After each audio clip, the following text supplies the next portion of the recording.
नमस्कार दोस्तों, एजे वीडियोग्राफी में आपका स्वागत है। उत्तर प्रदेश के तीन चरणों का मतदान हो चुका है और 3 चरणों के बाद उत्तर प्रदेश में किसकी लहर दिखने को मिल रही है, इसको लेकर कुछ महत्वपूर्ण आंकड़े आपको दिखाने वाले हैं। क्योंकि उत्तर प्रदेश की अगर बात की जाए तो तक 172 सीटों के लिए मतदान हो चुका है। जनता ने अपना फैसला ईवीएम में कर दिया है, लेकिन 3 चरणों के बाद किसका पलड़ा भारी उत्तर प्रदेश में देखने को मिल रहा है। उत्तर प्रदेश में आधा रास्ता तय हो चुका है, लेकिन आधे रास्ते में आखिर किसका पलड़ा भारी, उत्तर प्रदेश के अपने अपने दाव निकल कर सामने आ रहे हैं। बड़े बड़े दिग्गज नेता चुनावी मैदान में तो अखिलेश यादव के साथ भी अब परिवार पूरा साथ आ चुका है। ऐसे में अब कहीं न कहीं अखिलेश यादव बीजेपी ही सामने की टक्कर दिखाई दे रही है।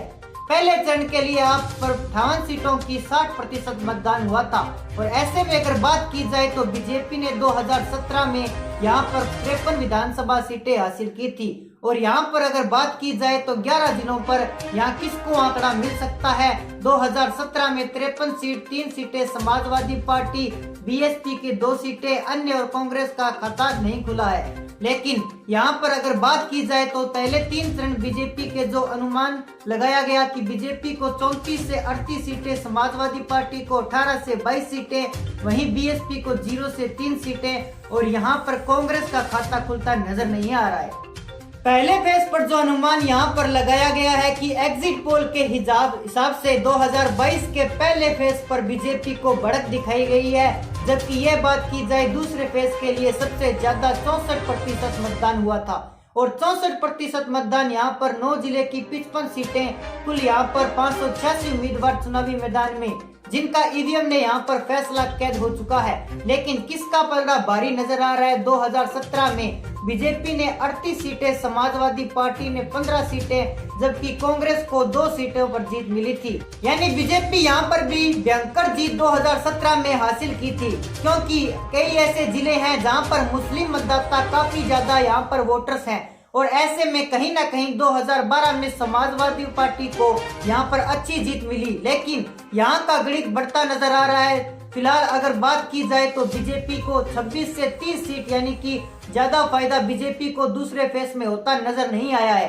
और सबसे ज्यादा वोटिंग भी यहाँ पर नहीं देखने को मिली है। समाजवादी पार्टी यहाँ पर 22 से 26, बीएसपी 0 से 2 सीटें, कांग्रेस को 0 से 2 सीटों पर आ सकती है, जो यहाँ पर कुल अनुमान लगाया गया है। वहीं दूसरे फेज पर बीजेपी और समाजवादी पार्टी में बिल्कुल सामने सामने की टक्कर देखने को मिली है।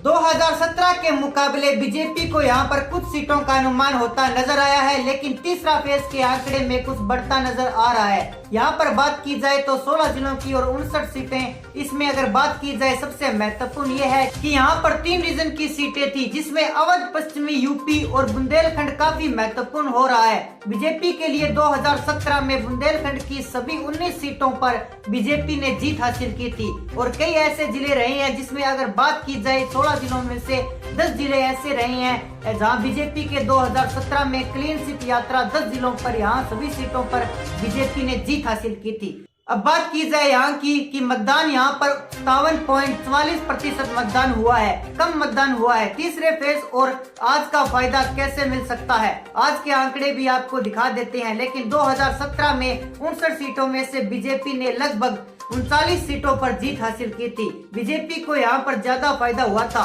जबकि समाजवादी पार्टी के केवल 8 सीटें, कांग्रेस और बीएसपी के खाते में 1-1 सीट गई।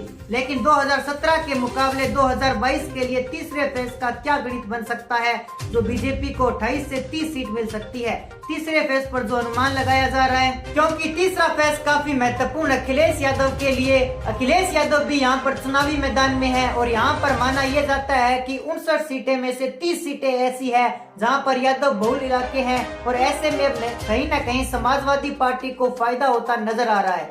इस कारण समाजवादी पार्टी करीब 25 से यहाँ पर 30 सीटों के आसपास दिखाई दे सकती है, जो आंकड़ा यहाँ पर नजर आ रहा है। जबकि बीएसपी यहाँ पर 0 से 6 सीट, कांग्रेस 0 से 1 सीट, जबकि अन्य की बात की जाए तो करीब 1 सीट उनके खाते में जा सकती है। ऐसे में जो भी आपकी राय है आप हमारे कमेंट सेक्शन में जरूर बताएं। साथ ही हमारे चैनल को कर लीजिए सब्सक्राइब, ताकि हमारे नए अपडेट्स आप तक पहुंच सके। जय हिंद, जय भारत।